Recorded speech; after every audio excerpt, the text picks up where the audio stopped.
দুনিয়ার ইমানদারেরা,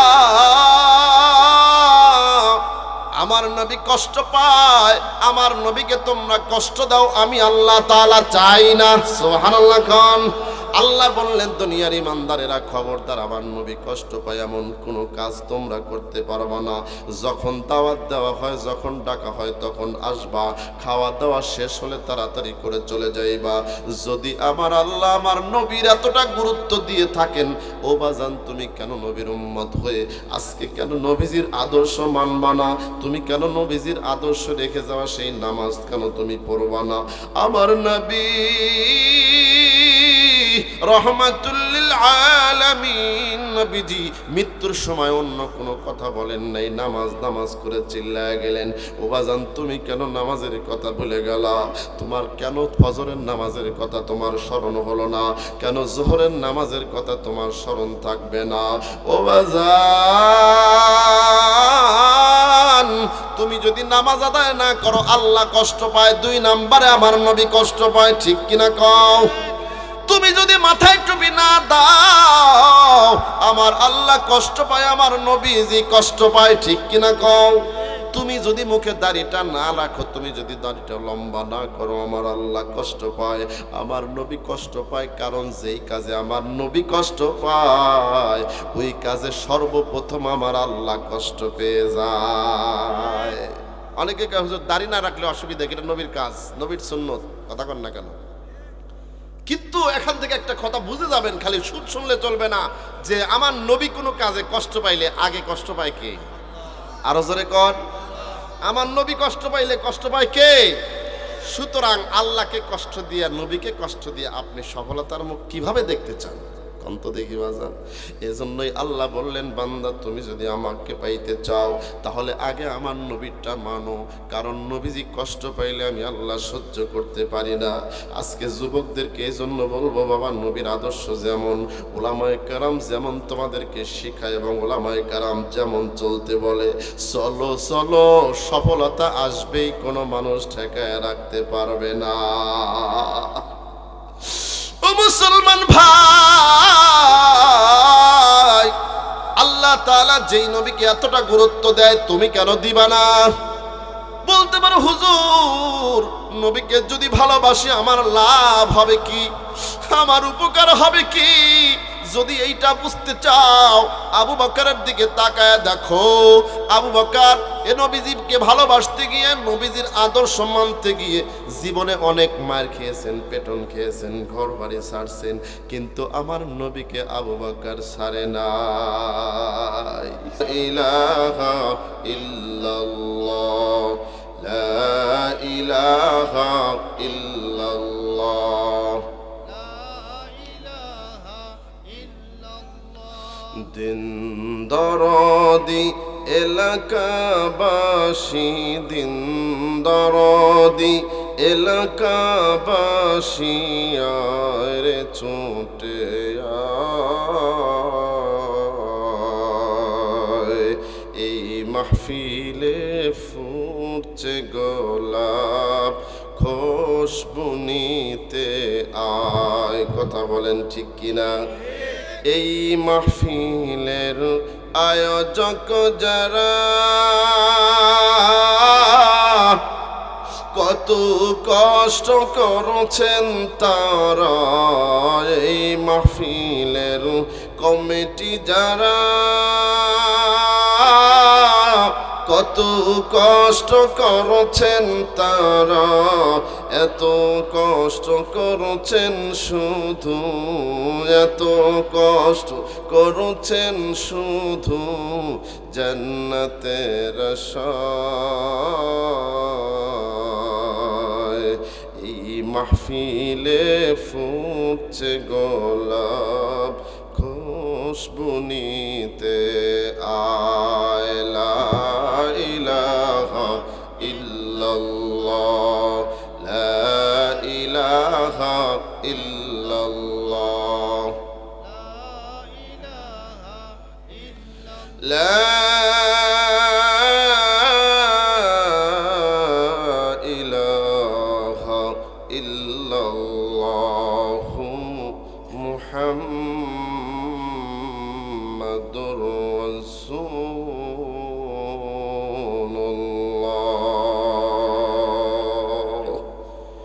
সকলে মুহাব্বতে পড়ুন সাল্লাল্লাহু আলাইহি ওয়াসাল্লাম। আরো একটু মুহাব্বতে পড়ুন সাল্লাল্লাহু আলাইহি ওয়াসাল্লাম। আলহামদুলিল্লাহ সুম্মা আলহামদুলিল্লাহ। হাসনই খরমপুর বাজার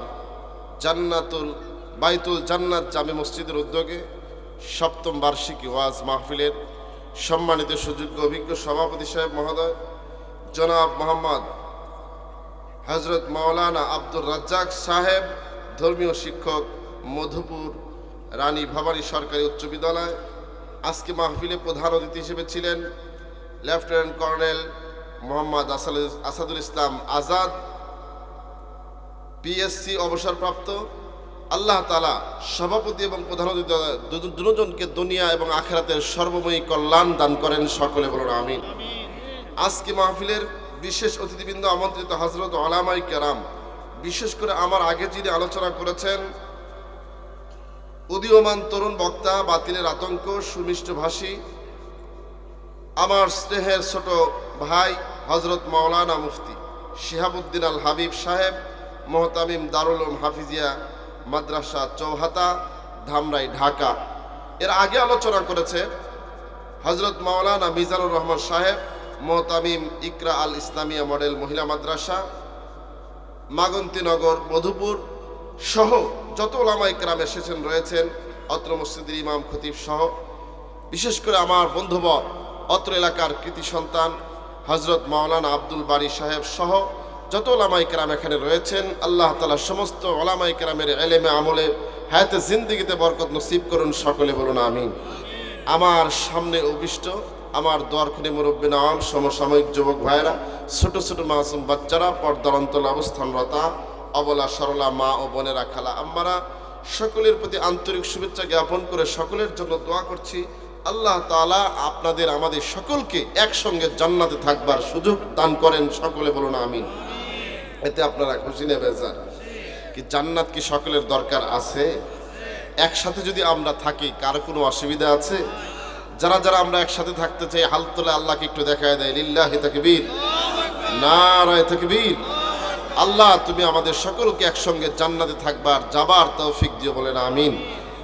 বন্ধুগণ আমার, ভাইয়ার আমার, আলোচনা লম্বা করতে পারবো না, এজন্য উঠতে অনেক লেট হয়ে গেছে, ঠিক কিনা বলেন? রাত্র যত গভীর হবে ঠান্ডাও তত পড়বে, তবে আল্লাহ তাআলার দরজা তত খুলবে, কথা বলুন ঠিক না বেঠি? রাত্রি যত গভীর হয় আল্লাহ পাকের রহমতের দরজা তত খুলতে থাকে, আল্লাহর পক্ষ থেকে বান্দা বান্দিগুলোকে ডাকতে থাকে, সুবহানাল্লাহ। আলা মিন মুস্তাগফিরিন ফাগফির আলা, এ বান্দা কেউ আসুনি আমার কাছে ক্ষমা চাওয়ার জন্য, ক্ষমা প্রার্থনার জন্য, আসো আমার কাছে ক্ষমা চাও, তো আমি আল্লাহ তাআলা তোমাদের জীবনের সমস্ত গুনাহ মাফ করে দেব। কারণ রিজিকের অভাব আছে, রিজিকের সমস্যা আছে, আমার কাছে বলো, আমি রিজিকের অভাব দূর করে দিব। এই কারো কোনো অসুস্থতা, কারো কোনো সমস্যা, কারো কোনো বালা মুসিবত আছে, আমার কাছে মুক্তি কামনা করো, আমি তোমাদেরকে সেখান থেকে মুক্তি দিয়ে দিব। কিন্তু বড় সমস্যা হলো আল্লাহ তাআলা যখন ডাকে আমাদের যাওয়ার জন্য কোনো খবরই, জোরে বলেন, থাকে না। কিন্তু মাঝে মাঝে আল্লাহ তাআলা সুযোগ দেয়, এই সুযোগটাও অনেক মানুষ ইচ্ছায় একেবারে অবহেলায় শয়তানের ধোঁকায় পড়ে সে ছেড়ে দেয়, কথা বলেন ঠিক কিনা? কারণ হাদিসের ভিতরে আসছে রাত্রে যখন 1/3 চলে যায় আল্লাহর পক্ষ থেকে রহমতের ফেরেশতা এসে আল্লাহর পক্ষ থেকে আহ্বান করতে থাকে, এ বান্দা ওঠো, আল্লাহ তোমাদেরকে ডাকতেছেন। কিন্তু এই সুযোগ তো আমাদেরকে প্রত্যেক দিন হয়, কারণ আমাদের প্রত্যেক দিনের নিয়ম হলো আমরা সন্ধ্যাবেলায় ইশারের নামাজ আদায় করে কিছু খাওয়া দাওয়া করে ঘুমায় পড়ি, ঠিক কিনা বলেন? ঘুমায় পড়ি। আর ওই যে কেউ ফজরের নামাজের সময় ওঠে, অধিকাংশ মানুষ মুসলমান হওয়ার পরেও ফজরের নামাজ পড়ে না, কথা বলুন ঠিক কিনা? তাহলে চাওয়ার সুযোগটা কোথায়? আল্লাহ পাক দেবেন কি করে? কিন্তু একটা সুযোগ মাঝে মাঝে আসে, বিশেষ করে শীতের সময়, সেটা মাহফিলকে কেন্দ্র করে, মাহফিল কেন্দ্রিক, কথা বলেন ঠিক কিনা? কিন্তু এই মাহফিল কেন্দ্রিক যখন এই সুযোগটা আসে, অধিকাংশ মানুষ হেলায় খেলায় সে সুযোগগুলোকে নষ্ট করে দেয়, বিশেষ করে দোকানপাটে গল্প গুজবে আর বাজে আড্ডার ভিতরে, ঠিক কিনা বলেন? খাওয়া দাওয়া করে স্ত্রীর কাছ থেকে, যাদের স্ত্রী আছে স্ত্রীর কাছ থেকে তারা বিদায় নিয়েছে, জালসা শুনে আসে, কথা কর না কেন? আবার অনেকেই যুবক আছে যাদের মা রয়েছে, মায়ের কাছ থেকে বলে মা তাড়াতাড়ি ভাত দাও, মাহফিলে যাব, জালসায় যাব, কিন্তু মাহফিলে আসার পরে এই প্যান্ডেল পর্যন্ত আর আসার সুযোগ জোরে কন হয়। কিছু কিছু যুবকরা সুযোগ কাজে লাগায়, যেখানে মহিলা মানুষের আড্ডা দেখে ওইখানে যা ঢুকে পড়ে, কথা কন না কেন? আপনাদের এলাকার যুবকরা মনে হয় ভালো আছে, কি বলেন, ভালো আছে নাকি? কিন্তু আমাদের দেশে এরকম মাঝে মাঝে দুর্ঘটনাও ঘটে মাহফিল কেন্দ্রিক, অমুক রাত্রিতে অমুকের ছেলে আর মেয়ে পাওয়া যাচ্ছে না, নাউজুবিল্লাহ জোরে কন। একদিন তো এক মাহফিলের মধ্যে, আল্লাহ মাফ করুন, এক অঘটন তো ধরাই পড়ে গেছে, আল্লাহ হেফাজত করেন, বলেন আমিন। যুবক, এই কথাগুলোর জন্য বলছি যে আল্লাহ তাআলা মাঝে মাঝে সুযোগ দেন, কমপক্ষে বছরে 2-4 দিনও যদি আমরা আল্লাহর কাছে একটু চাইতে পারি, কি বলেন, আল্লাহ কি দিতে রাজি না? আল্লাহ তাআলা তো দেওয়ার জন্য ডাক দিচ্ছেন, তুমি তো নেওয়ার জন্য প্রস্তুত না, আমি তো নেওয়ার জন্য প্রস্তুত না। এই মাহফিল কেন্দ্রিক কিছু সুযোগ এসে থাকে, এজন্য বলবো এই কথাগুলো অনেকেই আপনারা বোঝার চেষ্টা করবেন, অনেকেই বলে না, অথবা আপনারা শোনেনও না, অথবা মাথায়ও আসে না, কিন্তু আমি আপনাদেরকে স্মরণ করিয়ে দিচ্ছি, আল্লাহ তাআলা ডাকতেছেন, বান্দা তোমার কি লাগবে আসো, সুবহানাল্লাহ বলেন। এই জন্য যদি একটু রাত হয়, আপনারা কি থাকতে রাজি আছেন? কারণ থাকলে লস হবে নাকি লাভ হবে? হয়তো আজকে আল্লাহ তাআলা যেহেতু ডাকতেছেন, প্রত্যেকদিন ডাকেন, তো আজকে যদি আমরা চাইতে পারি, আজকের চাওয়াটাও তো পূরণ হতে পারে, কি বলেন, ঠিক কিনা? আল্লাহ তাআলা আমাদের সকলকে আজকের এই মাহফিলের ওসিলা করে জিন্দেগীর গুনাহ মাফ করে দেন। যার মনের যে আশা চাওয়া পাওয়া আছে আল্লাহ তাআলা যেন কবুল করেন, বলেন আমিন। মুসলমান ভাই ও বন্ধুগণ, কারণ এই মাহফিলগুলো রহমত এবং বরকতের মজলিস, যতক্ষণ পর্যন্ত এখানে থাকবেন আল্লাহর সদর দফতর থেকে আল্লাহ পাক রব্বুল আলামিন তার রহমতের ফেরেশতা দিয়ে পাহারাদারি করবেন, শেষ পর্যন্ত আল্লাহ তাআলা মাফ করে তারপরে বাড়িতে পাঠাবেন। সুবহানাল্লাহ, আর আস্তে কর। তাহলে আসার দরকার আছে না নাই? এজন্য ভাই আমি আরো একটিবার আপনাদেরকে দাওয়াত দিচ্ছি মাহফিলের পক্ষ থেকে। অনেক হয়েছে, আসলাম যখন দেখি ওরে বাপরে বাপ, যে পরিমাণ মানুষ ওই বাজারে আর দোকানে, বাজার আড্ডায় আছে, ওই মানুষগুলো যদি আসতো এরকম কয়েকটা প্যান্ডেল লাগতো মনে হয়। যুবক, বলতে লজ্জা লাগে অনেক সময়, তারপরে বলতে হয় কেন, আপনাদের বুঝে আসতেছে না, বুঝতেছেন না, কিন্তু একদিন বুঝে আসবে, যেদিন বুঝেও আর কোনো কাজ হবে, জোরে বলেন কাজ হবে। মুসলমান ভাই ও বন্ধুগণ, কেন আপনি দিনের পক্ষে আসবেন না? কেন আল্লাহর ডাকে সাড়া দিবেন না? আল্লাহ তাআলা তো আপনাকে ডাকতেছেন মাফ করে দেওয়ার জন্য, আল্লাহ তাআলা তো ডাকতেছেন আপনাকে জান্নাত দেওয়ার জন্য, সুবহানাল্লাহ বলেন। আল্লাহ তাআলা কত বড় দয়াবান, কত বড় মেহেরবান রব্বুল আলামিন, জায়গায় জায়গায় মুমিনদেরকে ভালোবাসা আদর কইরা ডাক দিয়ে দিয়ে বলতেছেন, বান্দা কেন তুমি ওই দুনিয়ার দিকে দৌড়াইতেছো, কেন গুনার দিকে দৌড়াও, কেন তুমি গুনাহের রাস্তার দিকে প্রতিযোগিতা দাও? আজকে আমাদের বিশেষ করে যুব সমাজ এবং আজকে বিশেষ করে মা বোনেরা, বলতে গেলে সর্বশ্রেণীর মানুষ, কে কার থেকে কত বেশি গুনাহ কামাই করতে পারে, কার থেকে কি কত বেশি মডার্নগিরি করতে পারে, এই নিয়ে ব্যস্ততায় আছে না নাই? মুসলমান ভাইয়া বন্ধুগণ, আমাদের সমাজে আবার এদের কি মডেল বলা হয়, যে যত বড় নাফরমান, যে যত বড় বেহায়া, যে যত বড় আল্লাহর দুশমন, সে আজকে আমাদের দেশে সেলিব্রিটি, কথা কোন ঠিক কিনা? দেখেন না, আমাদের দেশের যুবকদের মডার্ন হয়ে গেল শাহরুখ খান, মডার্ন হয়ে গেল ওই যে আমাদের সাকিব খান, কথা বলেন না কেন? কিন্তু ওদের ভিতরে যদি আপনি তালাশ করেন, মানবতা তো দূরের কথা, মনুষ্যত্ব বলতে ওদের ভিতরে কিছু নাই। শাহরুখ খান, সাকিব খান, এদের যে কত মানুষের পেটে বাচ্চা দিছে, এদের নিজের হিসাব করতে পারবে না, কথা বলেন ঠিক কিনা? এরা মুসলমানদের মডার্ন হয় কি করে? এরা তো হচ্ছে আল্লাহর দুশমন, কথা বলুন ঠিক কিনা? আজকে আমাদের দেশের যুবকেরা ওদেরকে মডার্ন মাইনে ওরা যেভাবে চলে ওইভাবে চলার চেষ্টা করছে। ভাই আঘাত দেওয়ার জন্য একটু বোঝানোর জন্য বলতেছি, কষ্ট হচ্ছে আপনাদের? মুসলমানদের মডার্ন তো হবে। আকায়ে নামদার তাজদার মদিনা, আমার আপনার জানের জান বিশ্ব নবী রাহমাতুল লিল আলামিন, যাকে না বানালে পৃথিবীর কোনো কিছু আল্লাহ তাআলা বানাতেন না, যাকে রব্বুল আলামিন গোটা পৃথিবীর কুল কায়নাতের জন্য রহমাতুল লিল আলামিন করেছেন, ওই নবীর ভিতরে আমার আপনার জন্য গোটা বিশ্ববাসীর জন্য মডার্ন মডেল লিখে দিয়েছেন। ওই নবী হচ্ছেন আমার আপনার মুসলমানদের মডার্ন। কথা বলো ঠিক কিনা? কিন্তু সময়ের বিবর্তনে আজকে হয়ে গেল মানুষের চিন্তা চেতনা এত নিচে যে যাদের জিনা ব্যভিচারের কাজ, তারপরে মদ গাঁজা ইয়াবা বাং, তারপরে নারীবাজি যাদের পেশা, যারা মানুষকে চরিত্রহীন বানাবার জন্য বাজে নাটক আর সিনেমা নিয়ে ব্যস্ত, এদেরকে আজকে আমাদের দেশের মানুষ মডার্ন হিসাবে গ্রহণ করলো। কথা কোন ঠিক কিনা? ভাই একটা কথা শুনে রাখবেন, আপনি কাকে ভালোবাসতেছেন, কাকে মডার্ন বানাইতেছেন? নবী বলেছেন আল মারউ চিরতরে বন্ধ হবে তোমার নিঃশ্বাস, হবে এলান তোমার নাম মসজিদের মাইকে, বাড়িওয়ালা নাই রে বাড়ি, নাই রে দুনিয়াতে। কথা বলেন ঠিক কিনা? আরো জোরে বলেন ঠিক কিনা? নাকি এর চাইতে আরো কোনো চূড়ান্ত কথা আছে? এ পৃথিবীতে অনেকেই অনেক বিষয় নিয়ে ইখতিলাফ করেছে, মতনৈক্য করেছে, মতবিরোধ করেছে, কিন্তু দুনিয়ার থেকে চলে যেতে হবে। মউত কুল্লু নাফসিন যায়িকাতুল মউত, প্রত্যেকের জন্য মৃত্যু আছে, এতে কোনো ইখতিলাফ আর সন্দেহ জোরে বলেন আছে? যুবক তোমাদেরকে বলছি, আল্লাহর পথে এখনো ফিরে আসো, তোমার মর্যাদা বাড়িয়ে দিবেন আল্লাহ। তোমার মডেল কখনো এই দেশের নাস্তিক মুরতাদ হতে পারে না। তোমার আমার মডেল, তোমার আমার জানের জান হবে বিশ্বনবী মুহাম্মদুর রাসূলুল্লাহ সাল্লাল্লাহু আলাইহি ওয়াসাল্লাম। যদি মডেল বানাইতে চাও, যদি মডেল হিসাবে মানতে চাও, আল্লাহর কোরআনের মাহফিলে আসতে হবে, নবীর জীবনের আলোচনা শুনতে হবে। কথা বলো ঠিক কিনা? মুসলমান ভাই, আজকে আপনি দিন পাবেন কেমন করে, দিনের উপর চলবেন কেমন করে? কারণ এই দিনের কথাগুলো তো গুরুত্ব দিয়ে অনেকে আছে শোনেই না। কথা কান না কেন? অনেকে আছে দিনের কথাগুলো শুনতেই চায় না। আপনার যেই জিনিসকে মানলে লাভ হবে ওই জিনিস মানুষ শুনতেই চায় না, তো পাবে কি করে?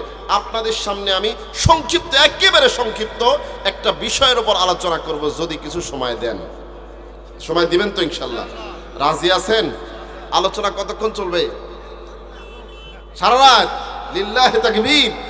আচ্ছা, সারা রাত বললেও সারা রাত করবো না, একেবারে সংক্ষিপ্ত করব ইনশাআল্লাহ। সেই বিষয়টা হলো আমাদের স্রষ্টা কে? জোরে বলেন। সমস্ত কুল কায়নাতের মালিক কে?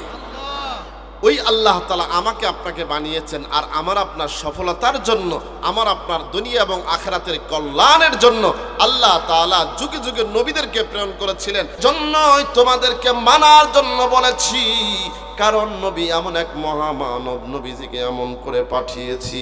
নবী কোনো সাধারণ মানুষ নয়, নবী হলেন ডাইরেক্ট আমি আল্লাহর বন্ধু। সুবহানাল্লাহ। কোন বন্ধু বলে ডাক দিয়েছেন কে?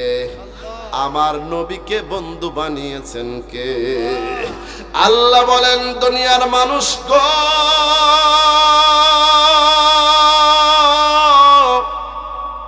আমার নবী আমার বন্ধু। আমি আল্লাহ আমার নবীকে কেমন ভালোবাসি। আল্লাহ তাআলা নবীজিকে ভালোবাসা বাইসা জায়গায় জায়গায় ডাক দিয়েছেন। ও ভাই, কেউ যদি কাউকে ভালোবাসা থাকে তাহলে ওই মানুষটার প্রতি কিন্তু বেশি খেয়াল করে। কথা কন না কেন? কোনো ছেলে যদি কোনো মেয়েকে ভালোবাসে ফেলে, যে আমি অমুক মেয়েকে ভালোবাসি অথবা অমুক ভাইকে ভালোবাসি, দেখবেন ওই লোকটা ওই লোকের বেশি বেশি খেয়াল রাখে, ওই লোকের কোনো ক্ষতি হোক সে কখনো চায় না, এবং তাকে অন্যজন ভালোবাসুক এটাও সে পছন্দ করে, যে আমার ওই ভালোবাসার মানুষটার প্রশংসা করুক, আমার ভালোবাসার মানুষটা সবাই একটু এরকম ভালোবাসুক, সবাই আদর করুক, এটা চায় কি চায় না? জোরে কোন চায় কি চায় না? আল্লাহ বলেন, বান্দা দেখো আমি আমার নবীকে ভালোবাসি, সুতরাং তোমরা যদি আমার নবীকে ভালোবাসো, আমার ভালোবাসার মানুষটাকে যদি তোমরা মানো, আমি আল্লাহ তোমাদের জীবনে 2টা পুরস্কার দিয়ে দিব। ও মুসলমান ভাই বন্ধুগণ, লম্বা করে বলতে পারবো না আমার আল্লাহ আমার নবীকে কত ভালোবাসে, খেয়াল করে শুনবেন। যেই মানুষটাকে যে ভালোবাসে, আদর কইরা কইরা ডাক দেয়, আমার আল্লাহ আমার নবীকে ভালোবাসা বিভিন্ন জায়গায় আদর করে করে ডাক দিয়েছেন। কোথাও বলেছেন ইয়াসিন, আল্লাহু আকবার। নবীজির একটা নাম হলো ইয়াসিন। আল্লাহ তাআলা সূরা ইয়াসিন নাজিল করে জানায় দিলেন, ইয়াসিন। আমার নবীর একটা নাম হলো মুহাম্মদ। আল্লাহ তাআলা মুহাম্মদ নামে সূরা নাজিল করে নবীজিকে ডাক দিয়ে জানায় দিলেন, মুহাম্মাদুর রাসূলুল্লাহ।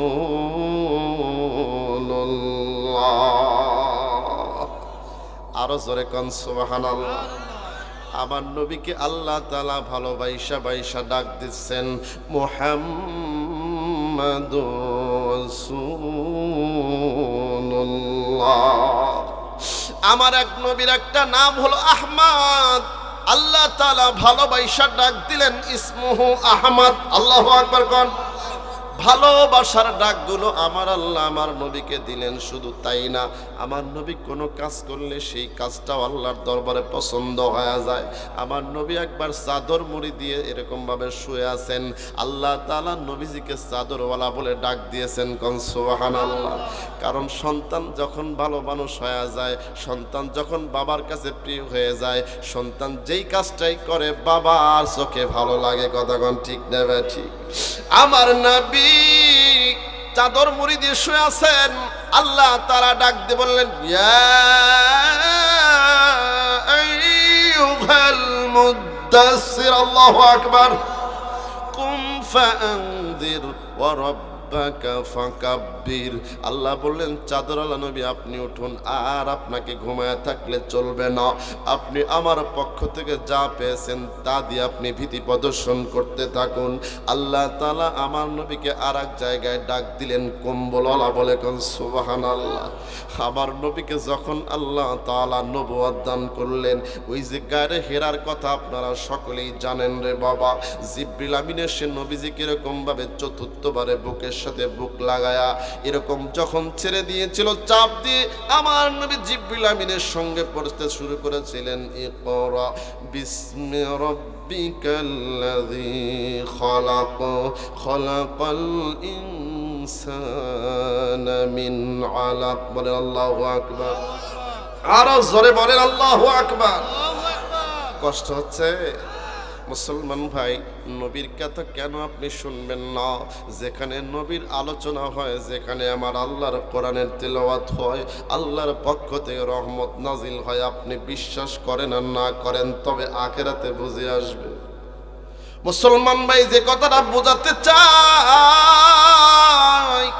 আমার নবী গায়ের হেরা থেকে আসিয়া থর থর থর থর করে কাঁপতেছিলেন আর বলতেছিলেন, জাম্মিলুনি জাম্মিলুনি, ও আমার স্ত্রী খাদিজা, তুমি আমাকে একটু কম্বল দ্বারা ডেকে দাও, আমার গায়ে বড় জ্বর আসছে, আমার গায়ে বড় এরকম ভাবে কম্পন শুরু হয়ে গেছে। আমাদের দেশে যেমন প্রচন্ড জ্বর আসলে আমাদের ল্যাপ লাগে, কম্বল লাগে, আছে না নাই? আমার আল্লাহ মুস্কি মুস্কি কুদরতি ভাবে হাসে আর বলে, দেখো আমার নবীকে আমি দিলাম কোরআন। আর আমার নবী ভয় পায়। নবীজি খাদিজাকে ডাক দিয়ে বলতেছেন, খাদিজা রে, আমি মনে হয় বাঁচবো না, আমি মনে হয় দুনিয়ার থেকে বিদায় হয়ে যাব। জাম্মিলুনি জাম্মিলুনি, আমাকে তুমি কম্বল দ্বারা ঢেকে দাও। এমন করে করে যখন খাদিজা রাদিয়াল্লাহু তাআলা আনহার কাছে কম্বল চাইতেছিলেন নবী, ওই সময় আমার আল্লাহ ওই জিনিসটাকে পছন্দ করে নবীজির নাম দিয়ে দিলেন, ইয়া আইয়ুহাল মুজাম্মিল। জোরে কোন আল্লাহু আকবার।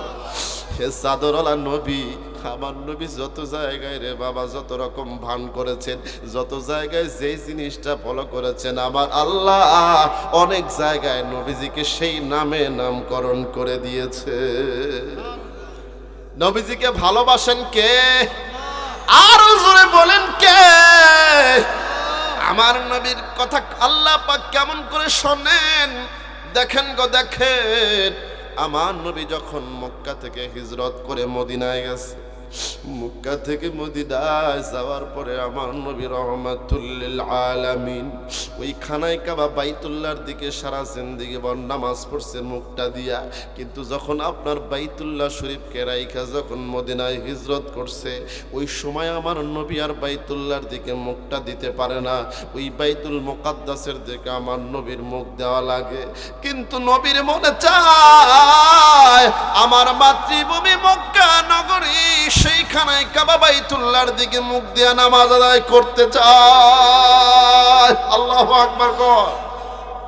নবী মুখে মুখে বলে নাই, শুধুমাত্র মনে মনে কল্পনা করছে যদি আমার কিবলাটা সেই বাইতুল্লাহ শরীফ হয়ে যাইতো। বাজানরে মুখ দিয়ে বলা লাগে নাই, নবীজি শুধুমাত্র কল্পনা করছে। আমার আল্লাহ তাআলা আমার নবীর মনের আশাটা পূরণ করে দিয়েছে। কোরআনের ভিতর আয়াত নাযিল করে জানায় দেয় কদ নারা তাকাল্লুবা ওয়াজহিকা ফিস সামাই। আল্লাহ পাক রব্বুল আলামিন আমার নবীকে ডাক দিয়ে বললেন, নবী গো আমি দেখছি আপনি বারবার আসমানের দিকে তাকায় তাকায় কি কি যেন মনে মনে কল্পনা করেন, তবে আমি আল্লাহর বুঝতে বাকি নাই আপনার জন্য আমি আল্লাহ কিবলা পরিবর্তন করে বাইতুল্লাহ কিবলা বানায়া দিলাম। আর জোরে বলেন সুবহানাল্লাহ। ওই নবীর গুরুত্ব কার কাছে আছে?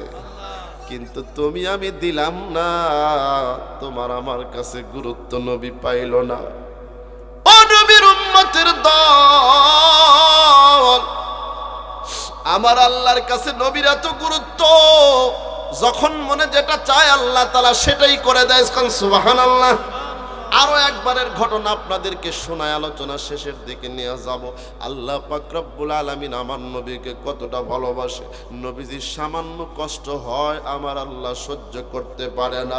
বুখারী শরীফের বর্ণনারে বাজান আল্লাহর নবী রহমাতুল লিল আলামিন যখন জয়নাব বিনতে জাহাশ রাদিয়াল্লাহু তাআলা আনহাকে বিয়ে করলেন, সুবহানাল্লাহ। নবীজির একাধিক স্ত্রী ছিল, 11টা স্ত্রী ছিল। সুবহানাল্লাহ। কতগুলো স্ত্রী? আজকে আমাদের দেশের কিছু নাস্তিকেরা আমার নবীর বিরুদ্ধে কথা কয়, নবীর বিবাহ সম্পর্কে তারা বাজে মন্তব্য করে কথা বলেন, ঠিক না? কারণ আমার নবীকে রব্বুল আলামিন ইচ্ছা দিয়েছিলেন, নবী আপনার যত ইচ্ছা তত আপনি বিয়ে করতে পারবেন, কোনো অসুবিধা নাই। জোরে কোন সুবহানাল্লাহ। তাহলে আল্লাহ যদি কাউকে এরকম সমর্থন দেয়, কাউকে যদি আল্লাহ পাক অধিকার দেয়, এই অধিকারের বিপক্ষে কোনো মানুষের কি কথা বলার কোনো অধিকার আছে? যারা বলতে চায়, যারা আমার নবীর বিরুদ্ধে কথা কয়, তাদেরকে আমরা বাংলার জমিনে জিহ্বা টান দিয়ে ছেড়ে দিয়ে জবত করবো না। কথা বলেন ঠিক কিনা? হুঁশিয়ার হয়ে যাও, শিক্ষা নাও হাসিনার কাছ থেকে। হাসিনার গুণগান অনেক হয়ে গেছে, এই জন্য আমি আর ওইদিকে যাইতে চাচ্ছি না। ঠিক আছে না ভাই? এক কথা বারবার ভালো লাগবে না বাজান, আমাদের অল্পতে ইশারাই যথেষ্ট। তুমি যদি মুহাব্বত করো নবীকে, তাহলে নবীর বিরুদ্ধে কথা বললে কোনো মুসলমান ঘরে বসে থাকতে পারে না। নবীর বিপক্ষে কোনো অবস্থান নিলে, নবীকে কেউ কটূক্তি করলে মুসলমান বিড়ালের ভূমিকায় থাকবে না, সিংহের মতো গর্জন ছেড়ে ওই নাস্তিক মুরতাদদের কবর রচনা করতে হবে। কথা বলেন ঠিক কিনা? রাজি আছেন ইনশাআল্লাহ? আমাদের দেশে কিছু কিছু সময় আসে, এই যে আমাদের দেশের কাদিয়ানিরা খুব উঠে পড়ে লেগে, ও মাঝে মাঝে উঠে পড়ে লাগে যে নবীজির নবুয়তকে অস্বীকার করে তারা গোলাম আহমদ কাদিয়ানির মতো ভণ্ড নবীর আদর্শের কথা তারা বাংলার জমিনে মানুষের কানে পৌঁছাতে চায়। আমরা বলতে চাই, আল্লাহ পাক নবীকে ঘোষণা করেছেন খাতামুন নাবিয়িন, নবীর পরে কোনো নবী নাই। সংসদে এটার আইন আমরা দেখতে চাই। কথা বলো ঠিক কিনা?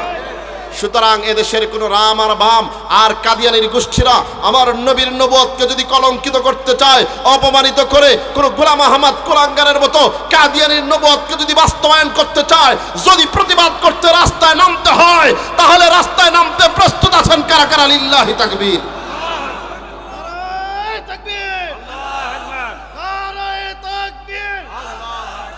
ইসলামের শত্রুরা, আল কোরআনের শত্রুরা, আল হাদিসের শত্রুরা, নারায়ে তাকবীর। রাজি আছেন তো ইনশাআল্লাহ? কারণ আমার আল্লাহকে ভালোবাসেন কে? আমার নবীকে ভালোবাসেন কে? আল্লাহ তাআলা কি পরিমাণ ভালোবাসেন। নবীজির একটু কষ্ট হয়, নবীজির মনে ব্যথা পাগে, এরকম কোন আচরণ মানুষ করবে, আল্লাহ তাআলা এটা পছন্দ করেন। যে কথা বলতেছিলাম, জয়নব বিনতে জাহাশ রাদিয়াল্লাহু তাআলার বিবাহের অনুষ্ঠান, ওই বিবাহ অনুষ্ঠানে আনাস রাদিয়াল্লাহু তাআলাকে বলছে যে হে আনাস, তুমি দাওয়াত দাও মানুষজনকে। মানুষজন দাওয়াতে আসছে, আসার পরে নবী সাল্লাল্লাহু আলাইহি ওয়াসাল্লাম এরকমভাবে খানার আয়োজন করছেন। কিন্তু যেই পরিমাণ আয়োজন করছেন, বোঝেন না, আমাদের দেশে তাবারকের কথা শুনলেই মানুষ পাগল হয়ে যায়। এখন লোক কম থাকলেও তাবারক দেওয়ার যখন সময় হবে দেখবেন একবার ভাঙচুর করে আসবে, কথা কন না কেন? এরকম লোক সব সময় কিছু কিছু থাকে, বা মানুষের এরকম একটা অবস্থা। মুসলমান ওই সময় সাহাবাই কেরাম, কেবল তো ইসলামের শুরু যুগ, মুসলমান ভাই, সাহাবাই কেরাম ওই খাবারের জন্য, তারপরে নবীর বাড়ির দাওয়াত, সবাই ভিড় জমাইছে। কিন্তু এইটা আমার নবীজির কষ্ট হচ্ছে, অনেক লম্বা কাহিনী সংক্ষিপ্ত বলতেছি। নবীজির কষ্ট হচ্ছে, কিন্তু নবীজি দাওয়াত যেহেতু দিয়েছেন, এটাকে রাসূল সাল্লাল্লাহু আলাইহি ওয়াসাল্লাম আবার অপমানও করতে পারতেছেন না, রাগও করতে পারতেছেন না। কারণ বাড়িতে মেহমান আসলে মেহমানের উপর দিয়ে চোখ রাঙাইলে কি এটা মেহমান কষ্ট পায় না? মেহমান কি শান্তিতে থাকবে? রাসূল সাল্লাল্লাহু আলাইহি ওয়াসাল্লাম কিছু বলতে পারতেছেন না, কিন্তু আল্লাহ তাআলা বুঝতেছেন যে আমার নবীর কষ্ট হচ্ছে। সুবহানাল্লাহ। কোন মুসলমান বন্ধুগণ, আমার ভাইয়েরা, এইবার আমার আল্লাহ নবীজির কষ্ট হচ্ছে, সহ্য করতে পারলেন না। আল্লাহ তাআলার সাথে সাথে আয়াত নাযিল করে জানায় দিলেন, হে মুমিনের দলেরা, হে ঈমানদারেরা, তোমরা যারা নবীর বাড়িতে দাওয়াত খাইতে আসছো, খবরদার খবরদার, অনুমতি ছাড়া কেউ ঘরে প্রবেশ করতে পারবা না। আবার যখন তোমাদেরকে খানার জন্য আহ্বান করা হয়, তখন ছাড়া আসতে পারবা না। কারণ এইরকম এলো পাতারি চলাফেরা করলে, এলোমেলো যাওয়া আসা করলে আমার নবীজি রহমাতুল লিল আলামিনের কষ্ট হয়। ও দুনিয়ার ঈমানদারেরা,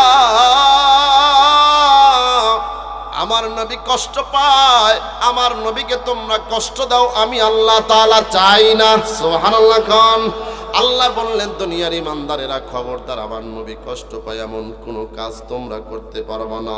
যখন দাওয়াত দেওয়া হয়, যখন ডাকা হয়, তখন আসবা।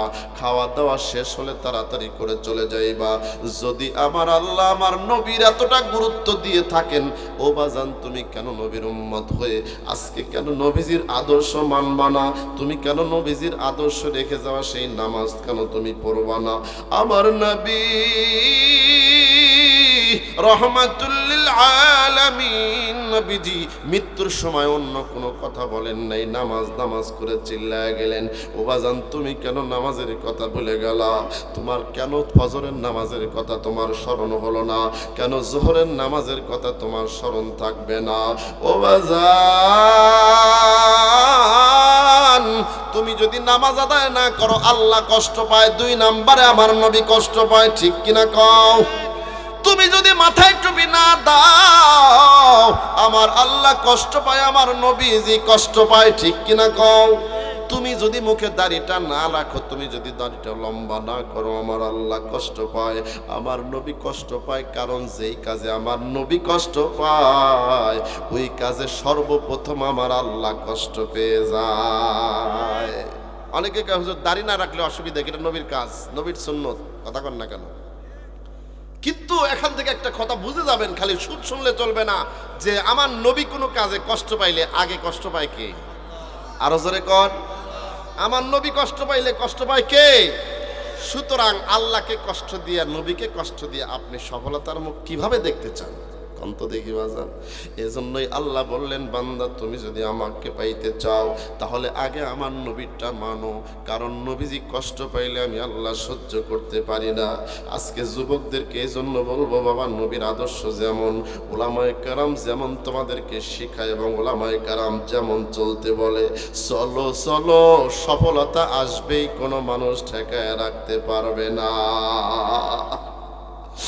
ও মুসলমান ভাই, আল্লাহ তাআলা যেই নবীকে এতটা গুরুত্ব দেয়, তুমি কেন দিবা না? বলতে পারো, হুজুর, নবীকে যদি ভালোবাসি আমার লাভ হবে কি, আমার উপকার হবে কি? যদি এইটা বুঝতে চাও, আবু বকরের দিকে তাকায় দেখো। আবু বকর এ নবীজিকে ভালোবাসতে গিয়ে, নবীজির আদর্শ মানতে গিয়ে জীবনে অনেক মার খেয়েছেন, পেটন খেয়েছেন, ঘর বাড়ি ছাড়ছেন, কিন্তু আমার নবীকে আবু বকর ছাড়ে নাই। সুবহানাল্লাহ। কর, আমার নবীকে মাই নাকি আবু বকরের লস হইছে নাকি লাভ হইছে? আবু বকর নবীজির কাছে যখন কালেমা পড়ে প্রথমে মুসলমান হয়ে যায়, মুসলমান হওয়ার কয়েকদিনের মাথায় রে বাবা, এই কথা আপনারা সকলেই জানেন, তারপরে বোঝাবার জন্য বলছি, এই আবু বকর কিরকম কাফেররা মাইরা রক্তাক্ত করে ফেলছে। আবু বকরের পুরা শরীরটা রক্তে রঞ্জিত হয়ে গেছে, অজ্ঞান হয়ে পড়ে রয়েছে।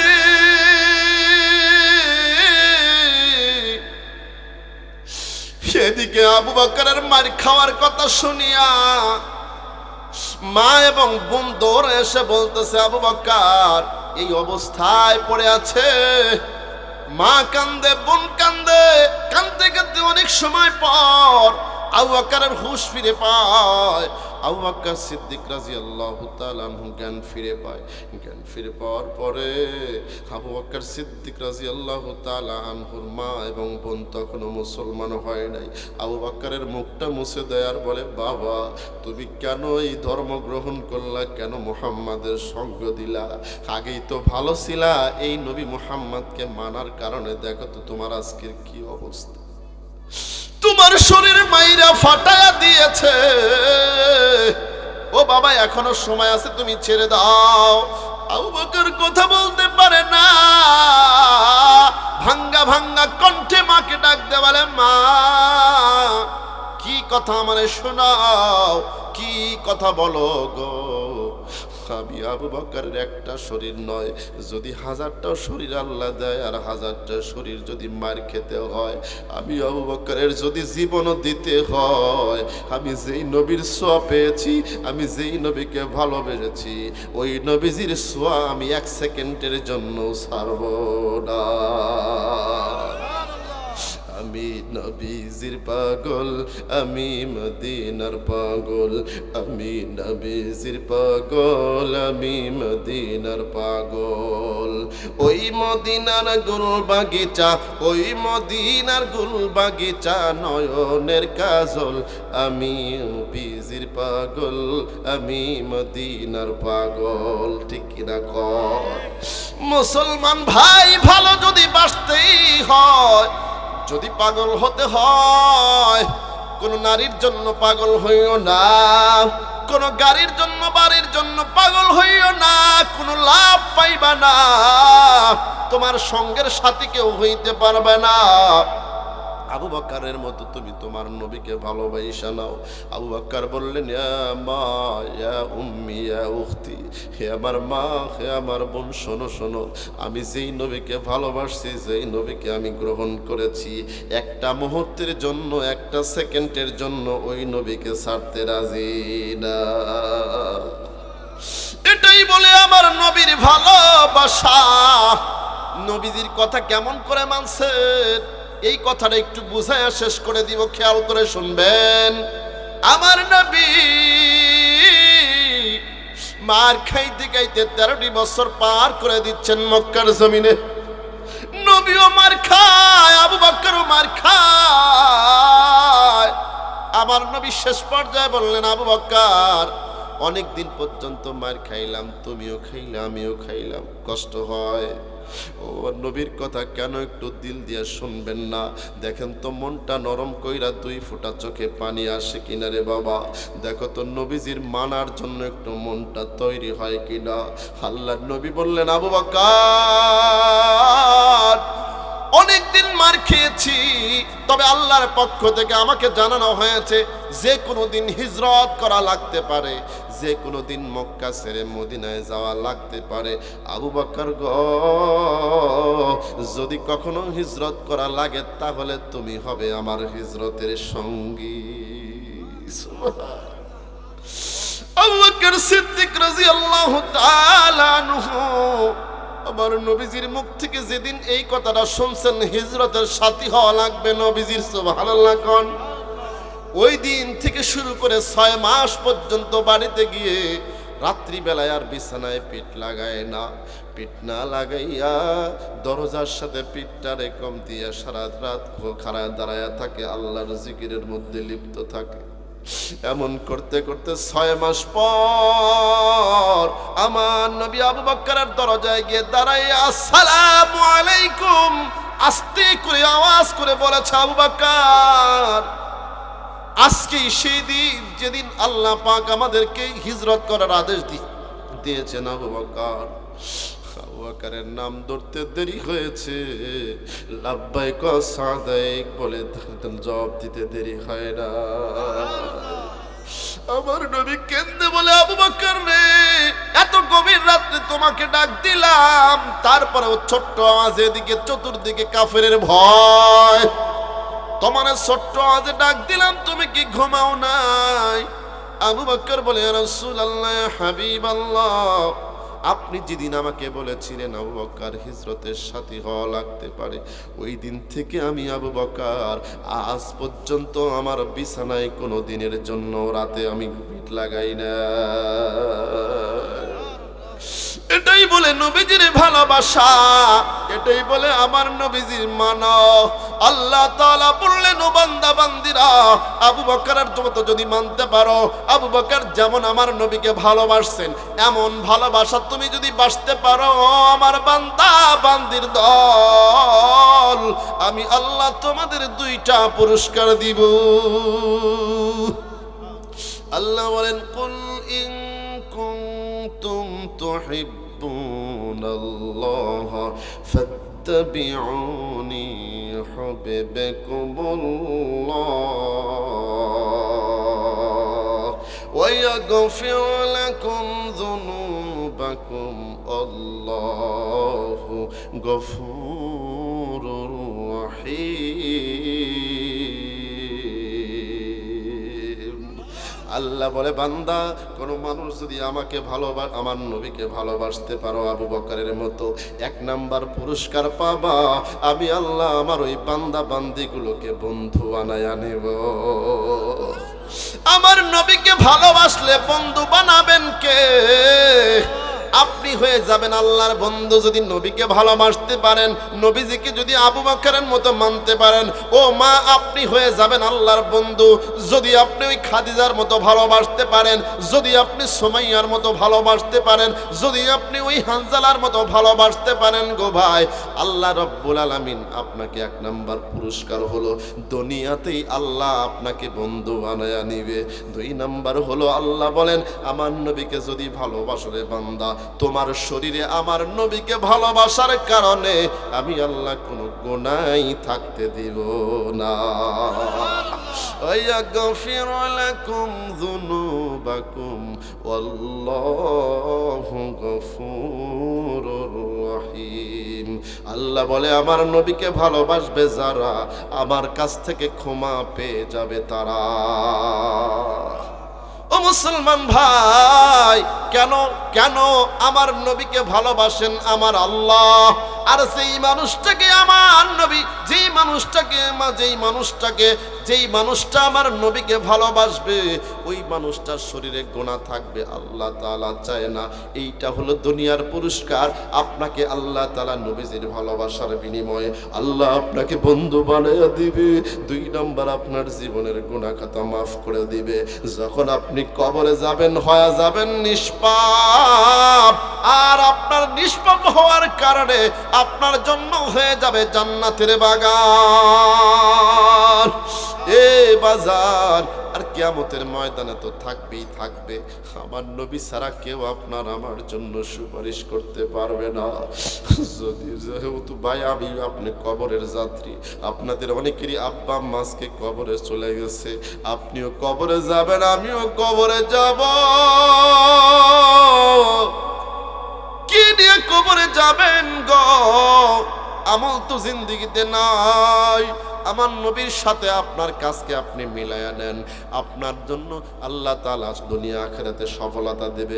আমার নবীর কাজ ছিল নামাজ কায়েম করা, আমার নবীর কাজ ছিল রোজার মাসে রোজা আদায় করা, আমার নবীর কাজ ছিল যাকাত আদায় করা, যাকাত প্রতিষ্ঠা করা, আমার নবীর কাজ ছিল হক হালাল বেঁচে চলা।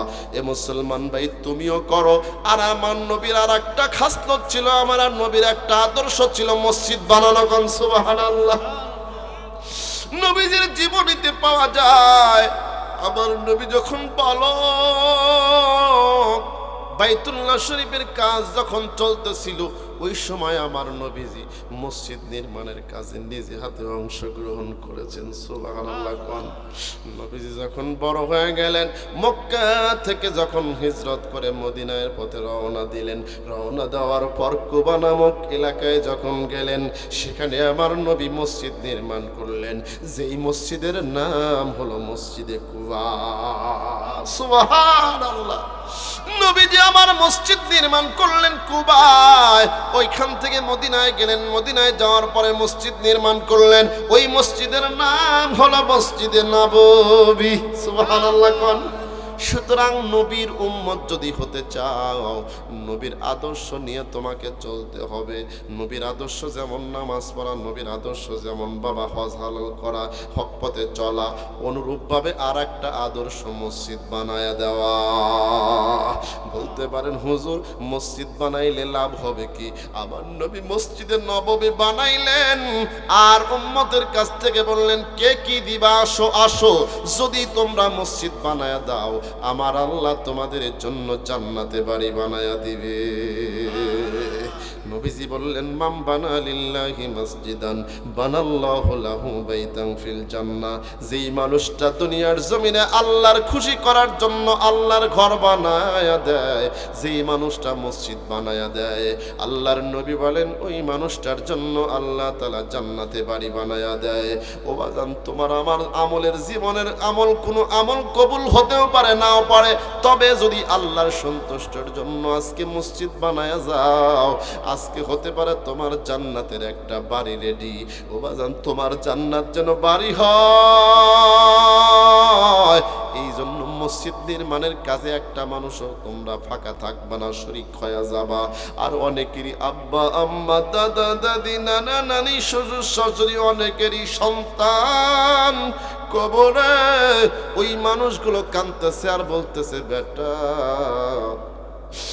নাতি আগে বুঝতাম না, দুনিয়া দুনিয়া কইরা পাগল ছিলাম, তোর জন্য 20 বিঘা জমি ছেড়ে দিলাম, তোর জন্য বিল্ডিংটা ছেড়ে দিয়ে আসলাম, তোর জন্য ব্যবসা বাণিজ্য যা ছিল সব রেখে আসলাম, আজকে কবরে দেখি আইসা কোনো কিছু কাজে আসে না, একটু আমার মুক্তির জন্য মসজিদ বানায়া দে, আল্লাহ তাআলা তোর দানের বিনিময়ে আমাকে জান্নাতে জায়গা দিবি। এমন করে করে আজকে কবরবাসীরা কাঁদতেছে। এলাকায় যেহেতু একটা সুযোগ আসছে, বাবা এইরকম মসজিদ অনেক জায়গায় নাই, এ বাবা মসজিদ হলে আলহামদুলিল্লাহ এখন অল্প দিনের ভিতরে কাজ সম্পূর্ণ হয়ে যায়, কিন্তু এই মসজিদটা মনে হয় অনেক আগে বানানো হয়েছে, ছাদ এখনো পর্যন্ত ওঠে নাই। আল্লাহ যদি তোমার এলাকার মানুষের কাছে জিজ্ঞেস করে, বান্দা তোর ঘর তো তুই সুন্দর করে সাজাইলি, কিন্তু আমার ঘর কেন তুই অবহেলায় রাখলি, এই জবাব কিন্তু দেওয়ার মতো কোনো কায়দা নাই। এ বাবা, এই মসজিদ নির্মাণ যখন হয়ে যাবে, আপনার আমার টাকা না হলেও মসজিদ চলবে, কিন্তু এখন দরকার মসজিদে কিছু টাকা খরচ করা লাগবে। অনেকেই বলতে পারেন, হুজুর একবার তো দিয়েছি আবার কেন দেব? ও বাবা, মসজিদ যখন হয়ে যাবে আপনার কাছে টাকা চাওয়া হবে না, আপনি টাকা দিতে চাইলেও সুযোগ থাকবে না। এখন যেহেতু প্রেক্ষাপট আছে, দেওয়ার মতো সুযোগ। আমিন। তারা